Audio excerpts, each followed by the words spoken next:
Hello, and welcome back to the Garden of Grace devotion. My name is Pastor Katie, and I'm one of the pastors at Trinity Lutheran Church in Lilburn, Georgia.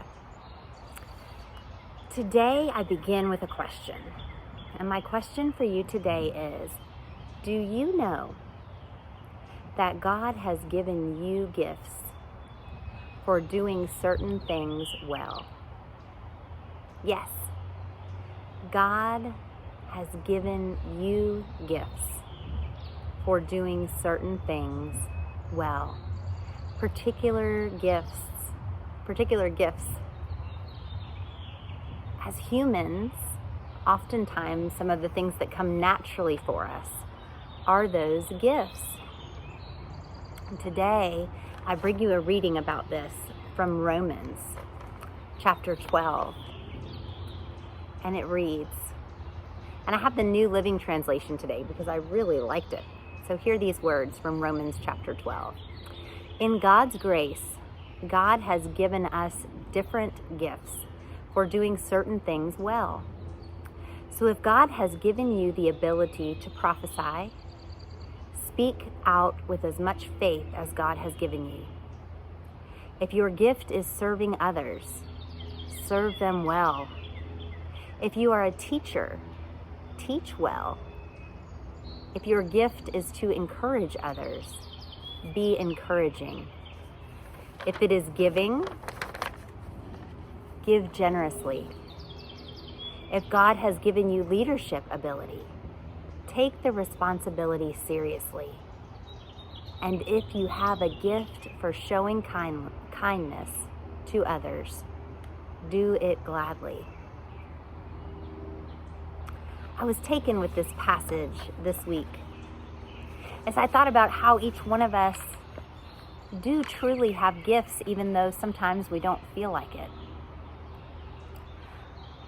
As I have observed things this spring, like my daughters playing softball and soccer, as I have attended different meetings, as I have reflected on my own journey and process, I've become aware of how much easier it is to focus on the gifts I wish I had rather than the ones that I do. I have noticed how easy it is to look at the gifts of others and think, oh, well, that's a lovely gift. I guess I don't have gifts because mine are different than theirs. God has given each one of us gifts for the building up of the kingdom. I'm greeting you from my front yard today because I am sitting between two apple trees, and I want to tell you some things about them. Both of them have gifts that are important to the other. So here on my right, we have this apple tree. This apple tree, it's leaning a little bit, but it has beautiful leaves and branches. It's tall. It spreads out pretty far. It blooms and it has these beautiful buds in the spring, which it did about a month ago. This tree has lots of beauty. However, this tree also has a fungus. And if this tree could talk, I wonder what it would say. I wonder if it would say, you know, God has given me gifts for being a tree with beautiful branches and a strong core. I do have this fungus, but I overcome it because I am able to spread my branches. Birds nest in this tree from time to time. There's even been a woodpecker that has found nourishment in its trunk. So this tree is fantastic in so many ways. This tree, however, because of the fungus, actually does not fruit it bears the blooms, but it doesn't fruit, which is interesting. And the only way to get rid of the fungus, actually, I've done research on this, and my husband was asking me about it not long ago. What can we do to get rid of this fungus on this poor tree? And the answer is nothing. You can't really get rid of the fungus on the tree without cutting it down. So instead, we enjoy this tree. We give thanks for its beauty, and we also give thanks for its blooms, because this tree, it's even harder to get in the shot because its trunk is so slight. It doesn't have hardly as many leaves or branches. This tree, however, though, is fruiting. There are apples, tiny apples, all over this tree. I wonder what this tree would say if it could talk. I wonder if it would say, "Sure, I've got apples." But have you seen the branches of the tree on the other side of the grass? I mean, it's gorgeous. However, and this tree doesn't have a fungus. However, this tree has fruit.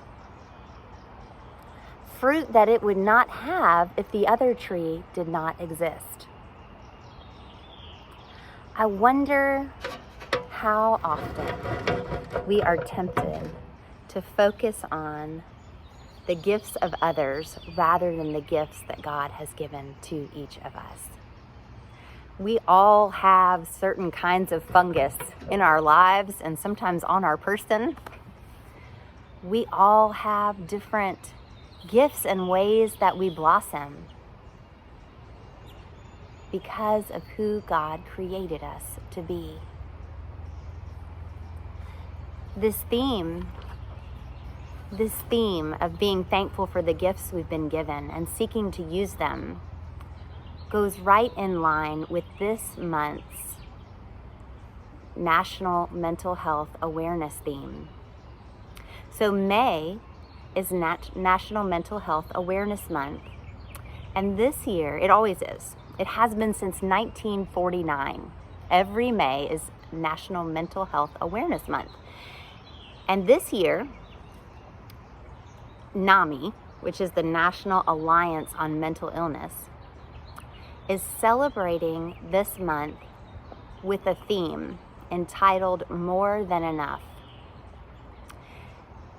And it's written by them about this theme that it's an opportunity for us all to come together and remember the inherent value we each hold, no matter our diagnosis, appearance, socioeconomic status, background, or ability.